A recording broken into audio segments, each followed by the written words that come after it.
পুকুরে ভেসে উঠল পাথরের কালী মূর্তি। দুধ ঢেলে শুরু পুজো। কোথায় ঘটল এমন ঘটনা? ভক্তরা সাহায্য করলে মন্দির স্থাপন করে পুজো চালিয়ে যাবেন, দাবি স্থানীয়দের। পুকুরের জলে ভেসে উঠল কালী মূর্তি। জল থেকে সেই মূর্তি তুলে এনে পুজো অর্চনায় মেতে উঠলেন স্থানীয় বাসিন্দারা। জলে কালী মূর্তি ভাসতে দেখতে অবাক স্থানীয়রা। অবশ্য সাধারণ কালী মূর্তির মতো এই মূর্তি নয়। যে মূর্তি পাওয়া গিয়েছে তার রূপ কোমল।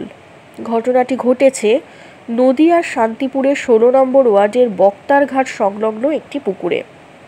প্রসঙ্গত রবিবার পুকুরটি সংস্কার করা হয়, কিন্তু স্থানীয়দের দাবি কাজের সময় পুকুর পরিষ্কার করা শ্রমিক ও স্থানীয়রা কিছুই দেখতে পাননি। তবে সোমবার সকালে স্থানীয় বাসিন্দারা পুকুর পাড়ে মূর্তিটিকে দেখতে পান।